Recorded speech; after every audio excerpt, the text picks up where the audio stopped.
Alright guys, my name's Harrison. I am the founder and CEO of Joelly.io. We are an invoice automation tool built specifically for the oil and gas industry.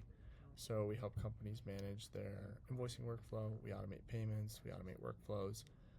We're all AI powered. And so because of that, I've gotten to know the accounting side of the industry really, really well. We are not an accounting software, but we integrate with them. And through that process, I've been able to work with lots of different vendors, lots of different companies, and I understand kind of where these companies are at, both from a software standpoint and then as well as a like a big picture standpoint. And I think that's something that a lot of people often miss when creating a new accounts payable system or creating a new accounting system and putting something new in place, is they really need to take into account not just where the company is today, but where you think that company is going to be in 3, 5, 10, 15 years from now. And what we've seen is, with a lot of the activity taking place in private equity, a lot of the venture deals that have come through or will come through, it's really important that you look at the company holistically, rather than just on a micro level of, okay, like these guys are meeting our needs right now.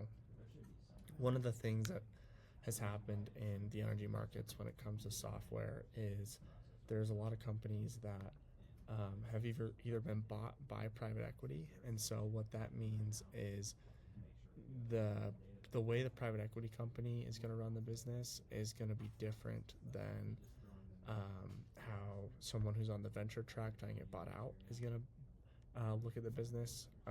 Oftentimes with private equity, you'll see that they will raise prices and they'll milk the product for as much as they can. If it's one private equity group or another private equity group might say, no, we want to take market share, here's what we're going to do, XYZ thing to do it.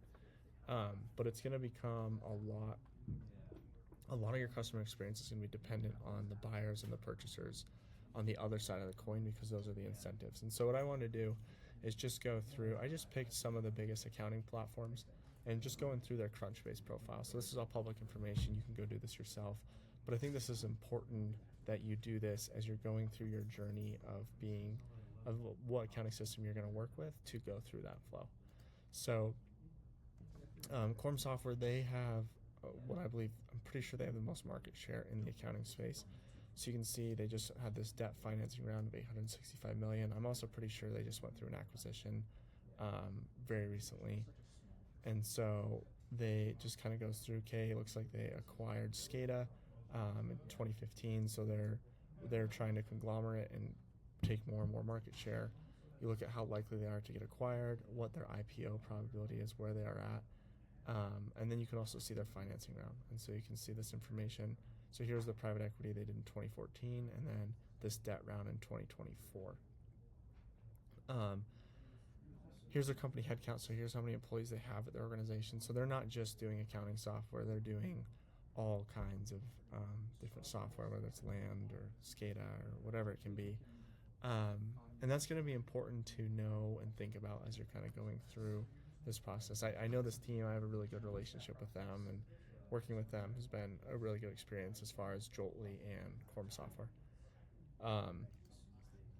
Pak Energy, I'm not as familiar with these guys on a personal basis, but you can kind of see what their monthly website visit is, and you can actually go and you can compare that to what Quorum is doing. So you go to Quorum, you look at their monthly website visits, and you look at Pak here, you can see what they're spending on an annual basis for IT.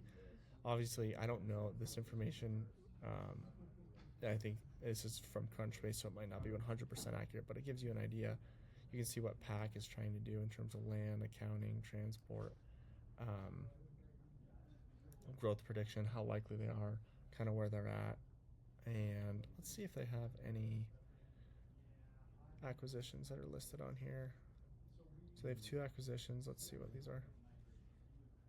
So it looks like they bought PetroSite in 2025, and then they bought Plow Technologies in 2024. Let's look at PetroSite.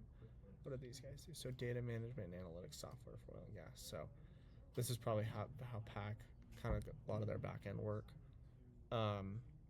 It seems like as these companies grow, their goal is to become more and more of a conglomerate. You can see their IT spend here, their account, their monthly web visits. And then let's go back to Pack here. So you can see their head count. I think they're based in Abilene, Texas.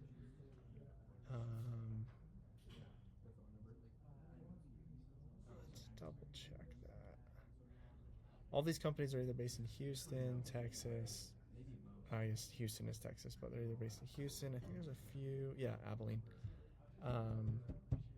And then Tulsa is another big hub for these companies. W Energy, I've gotten to know these guys really well. They have a great team. Let's see. You see their private equity, their PAT. You can kind of learn a little bit more about their head count, their growth score, how likely they are to get acquired, IPO prediction. The reason these things matter is whenever a company goes through an acquisition or whether there's an IPO, likely or not, it's going to affect how that company interacts with their customers, what contracts are going to look like, what expectations are going to look like, what future expectations around pricing is going to look like. So you can kind of see it's kind of like similar where all these main players, they're trying to provide all of these things for their customers in one place. And then you go through, you can kind of see their private equity round in 2022. You can see who the company was that came in. Looks like they're out of the Bay Area in San Francisco. And it looks like it doesn't say the amount on that funding round, but that's just like, okay, like as you're talking to these vendors, like that's important to have in the back of your mind. And kind of see what their growth is looking like, kind of what they're looking at and growing towards.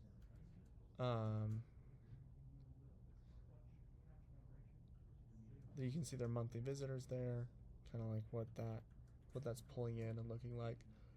And then these guys are out of Tulsa.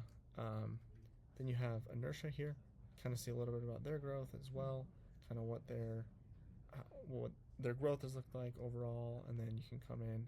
I actually think this monthly website visits is actually helpful because it gives you a good idea of like market share and like how, based on the number of people coming to the website, how many people, what percentage of the market is going towards that option.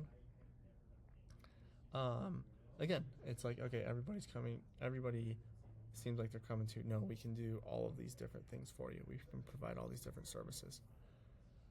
Coming through more at a high level here, these guys are based in Dallas. I know I went to their offices in Houston and visited with them. They're really good guys, good people. Pivoten, you can kind of see there. I know they're smaller. I think they're actually out of Boulder, Colorado. I think it says Denver.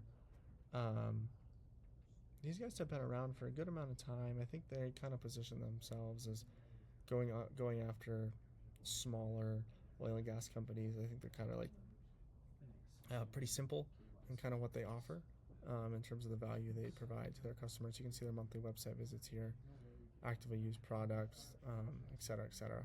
So, and then another one is just like, this is a smaller one called Roughneck. I've found a lot of operators in Kansas use them.